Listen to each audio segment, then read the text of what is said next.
ग्रंथों के अनुवाद और उनकी टीका में घंटों व्यतीत करते हैं।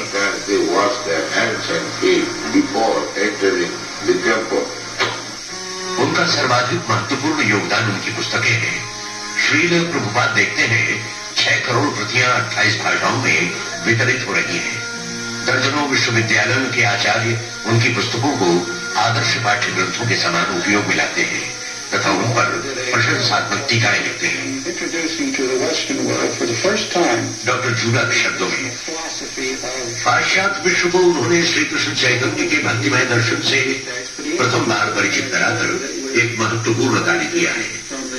इन पाठ्य ग्रंथों का परिचय भी उन्होंने भिन्न रीत से कराया है। मैंने भगवत गीता के अनेकों अनुवाद पढ़े हैं जिनकी व्याख्या द्वैतवाद के दर्शन की भांति अवैयक्तिक है, और ये अनुवाद आप इसे प्रथम बार भी कह सकते हैं। सच्चे अर्थों में ये भक्तिमय अनुवाद है, आध्यात्मिक अनुवाद है। मेरा विश्वास है कि यही अनुवाद भगवत गीता के वास्तविक अर्थ और उद्देश्य के समीप आता है। 1972 में स्थापित भक्ति वेदांत पुस्तक संस्थान मूलतः श्रील प्रभुपाद की कृतियों का प्रकाशन करता है। ये संस्थान भारतीय धर्म और दर्शन की पुस्तकों का महानतम वितरक बन गया है।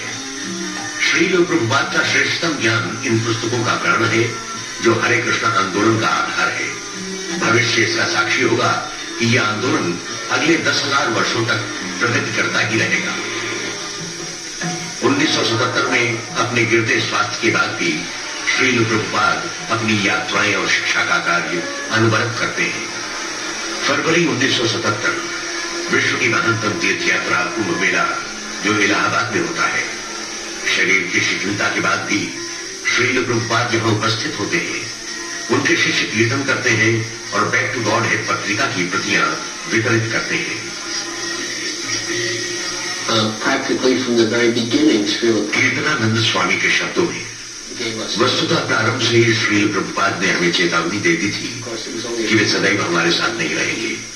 वास्तव में 26 एवेन्यू में अपने कार्य के प्रारंभ में कुछ माह बाद ही वे बीमार पड़ गए।